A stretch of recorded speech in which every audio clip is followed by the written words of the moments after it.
Serious, have you ever felt sympathy for someone who has done bad things?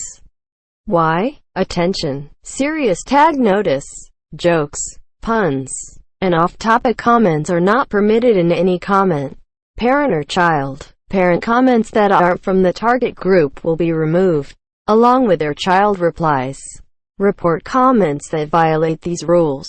Posts that have few relevant answers within the first hour, and posts that are not appropriate for the serious tag will be removed. Consider doing an AMO request instead. Thanks for your cooperation and enjoy the discussion. I am a bot, and this action was performed automatically. Please contact the moderators of this subreddit if you have any questions or concerns. I often feel bad for the past versions of people like murderers, terrorists, etc. if they were abused or neglected or something when they were still innocent. It doesn't excuse what they did. I just think it's tragic to consider how differently things might have gone if they were loved and treated better. Absolutely. Criminal lawyers seldom meet a defendant without a seriously miserable story to tell. And the pain is real. That's why everyone thinks judges are too lenient until they actually hear all the circumstances of the crime. Then they routinely suggest lighter sentences than the convict receives. Yes, I had a schizophrenic stalker who once got into my apartment with a sword. Thankfully someone was able to calm him down so I didn't have to call the police. I felt bad for him since he didn't have parents and had grown up in group homes and never really had any authority figures and genuinely couldn't understand that he was doing anything wrong. Because of his schizophrenia, I mean it was scary. But I had a lot of sympathy for him. A good friend is an attorney. I kinda watched him derail over the course of a few months. Divorced his wife, shaved his head bald, stole hundreds of thousands of dollars from his business partner, started doing drugs and cross-dressing. And I think I sympathize with him. Because although it doesn't manifest the same in me, or at least hasn't yet, I kinda get the conflict he has. I don't know the source of it for him. But again, I get the conflict. I have a lot of sympathy for drug users and for the homeless. Almost all of them have done something that led them to where they are. That does not mean I feel they deserve it, it's just the facts. A lot of people in these situations feel like they had no other trajectory in their life. I have been in a similar mental place and can sympathize. I also see a lot of homeless victims of assault in my work. I work in an operating room, and no one deserves to be treated like that. There was a kid in my neighborhood who got in a lot of trouble, including running over and killing a woman who was crossing the street. Accident but driving 80 miles per hour in a 30, as well as assault and a bunch of petty crimes. The kid never had a chance growing up though. His parents were alcoholics. His mom used to beat him. His dad ignored him. He got bullied at school. Really sad. Some people really shouldn't have kids. The system, schools, doctors who treated his broken arm at age 2 to 3, etc. all let him down. I used to pray for the devil when I was a kid. We were really evangelical and were always trying to get people saved. I was like, go to the source. Cave compassion for whatever made the devil see evil and maybe he'll repent. Then it's game over on all the bad stuff. Yes, for my dad, he left as he was abusing my mom, me and my older siblings. My mom had to then go get a restraining order. He broke this so often that my mom was given a panic alarm as the police thought he would try to seriously hurt her. I felt sympathy for him the first few months after he left. I don't know why though. Looking back on it now, I see that it was his fault and he deserved a lot worse than what he got. Most people who are addicted to drugs, I sympathize because they're usually caught in a loop. And drugs are illegal, so it's a bad thing. Edit and Ted Kaczynski. Watch Manhunt the Unabomber to see what I mean. It's on Netflix. Yes, absolutely. It's all case-by-case basis, of course. There are many times when I remember that we are more than our actions. Thoughts are emotions, while actions, intentions, emotions and thoughts matter greatly. I believe a person is more than this. In my experience psychotherapist, a lot of times, people who have done bad things, as you put it, have a reason. I'm not saying it justifies the action, but I'm saying they're human. They made a mistake, sometimes a terrible mistake, but the vast majority of the time, I can connect through our shared humanity. I'm not perfect either. I've done a lot of crummy things too. It doesn't define who I am when I can learn and move past it. When you take the time to see the humanity and the suffering that unites all of us at our most vulnerable and basic form, it's almost harder not to have some empathy towards people who've done something wrong. But that's just me. Good question. My best friend of 8 years. We broke up and agreed to stay cordial, despite some past issues. After we broke up, he had a suicide attempt, relapsed and went to rehab, and from there got a girl pregnant. I work with typically abused kids and refuse to have this be a neglect or abuse case. I tried my best to stay supportive while he told me of appointments, family reactions, what the gender was, the baby's name, and even sent me sonograms.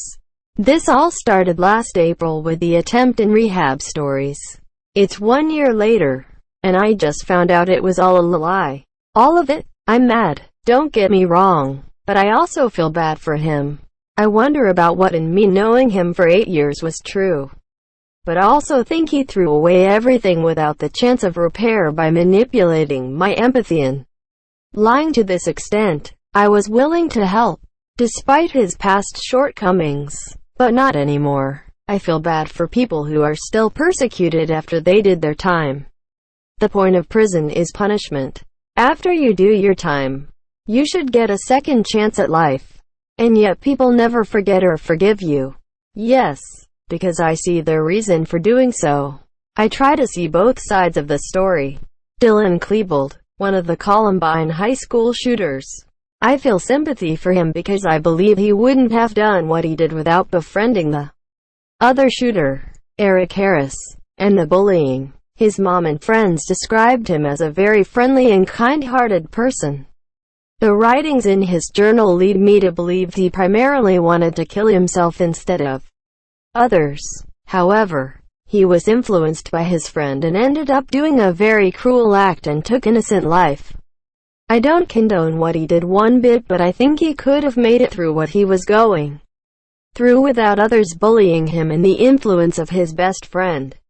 Work defending criminals pretty regularly teaches you just how human almost everyone really is.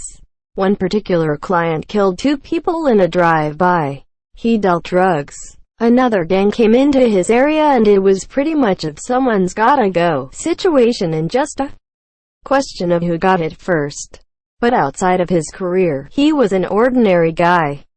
Sent his kids to a private school. Volunteered in a program talking to foster kids and trying to give them aspirations.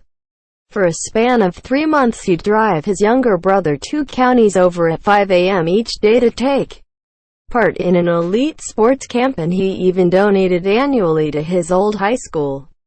Dude was otherwise a saint. He'd just essentially explained his choice of work as doing the math one day and deciding that would give his family the most resources in the fastest time and help them the most. All the bad stuff was just part of that life, and everyone involved assumed the risks. Watching that guy's family and children file in each day to court, you could see how crushed they all were while contemplating that they at best wouldn't see him for a decade if we lost. I used to always feel super bad for my dad. He's so awkward in a "I'm a tough guy, fuck all of you" kind of way. But he's really not tough at all, and not a lot of people like him. He's got borderline personality disorder that he doesn't try to control, which leads to people just not wanting to deal with him. Now for the really bad part. He's a pedophile. He was my abuser. I guess I had Stockholm Syndrome or something similar, because I always felt bad when people would be mean to him or just not like him. Now, I haven't spoken to him in over a year, and holy shit, I am free. Being away from him, away from the abuse, has done amazing things for me. At 29 years old, I'm finally discovering who I am. And I'm kinda awesome, smiley face. Absolutely. There are plenty of murderers out there who felt trapped with no way out. Killed their molesters or abusive husbands. Maybe it's not right, but you can understand it. Of course, you can still feel bad for people who do bad things.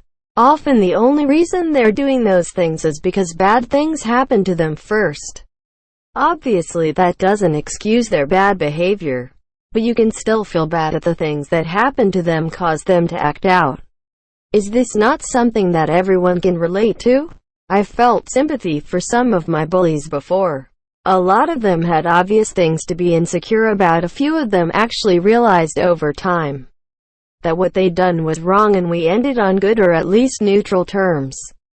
To answer no to this question is to be fundamentally ignorant about the human condition, and also to be immensely unaware about oneself. One of the big truths about ourselves that all functional adults figure out is that good people do bad things sometimes, and oftentimes, a bad person was driven to what they are by circumstances beyond their control. Neither of these cases necessarily excuse anything, but the point is that everyone fucks up. And being human means acknowledging this and being sympathetic. I used to work with this older guy who was a compulsive liar. He would make us listen to his insane tall tales all the time. The stories were always about how he was the best at this or that. Example, he claimed he once ran a construction company made up of ex-Navy SEALs who were so dedicated to him and their job that they would sleep at the construction site and get back to work as soon as they woke up. Nobody really wanted to accuse him of lying because it would have been uncomfortable to confront him. And it really didn't matter that much, except for a few times when he claimed to know something and didn't, resulting in problems at work. He was a smooth talker and had the boss conned, and was basically the manager of the shop for a time. I grew to dislike him very much and hated when he was around. However, one day I saw him from across the workshop. He was sitting at a table, just eating some soup, sipping it carefully from a spoon, trying not to get it in his mustache. Something about observing this private, banal moment for some reason made me feel immense sorrow and sympathy for him. It made me wonder, what must the life of a compulsive liar be like? Lonely? Sad? What is he trying to overcompensate with by telling far-fetched lies about all the great things he's done? All the time. Everyone is a human. No one starts out a monster. They become one for a reason. You can sympathize with anybody to some degree, or at the very least understand why they are the way they are. Maybe 10 years ago there was a kid that got in trouble in the high school by me. I think he drove his car onto the football field and did a little damage.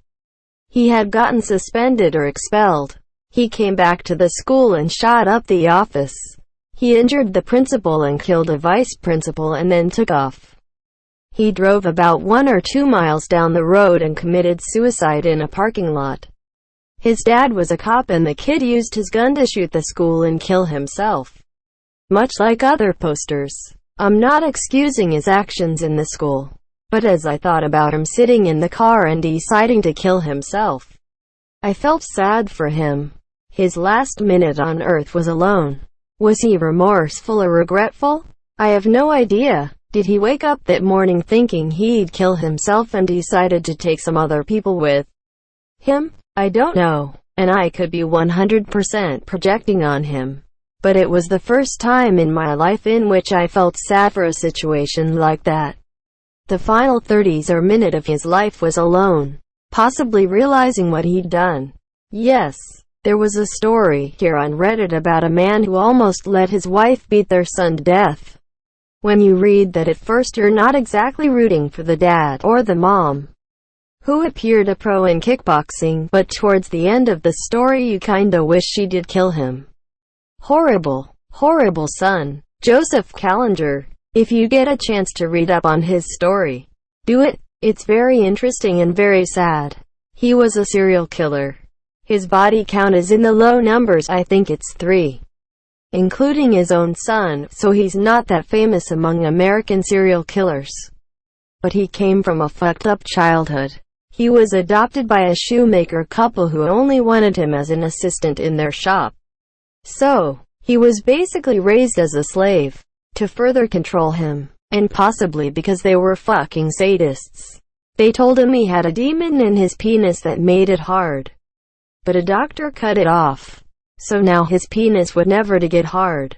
They told this to a fucking kid. He was like 6 or 7. He had his first hallucination after that conversation, and his mental health deteriorated. He had constant hallucinations about the end of the world, which led to a vision from God that told him he needed to kill everyone on earth by cutting off their genitals. This is when he started killing. His hallucinations got worse and creepier. After he killed his own son, he hallucinated a floating head following him around, yelling at him with a voice that sounded like it came from a megaphone. He also hallucinated his own body double, and saw it kill a lot more people than he actually did. He didn't know the difference between the body double hallucination and reality. When he got arrested, he thought he had killed like 9 or 10 people. He needed to be locked up. He was a very dangerous person. But with a childhood like that, I can't help but feel sorry for him.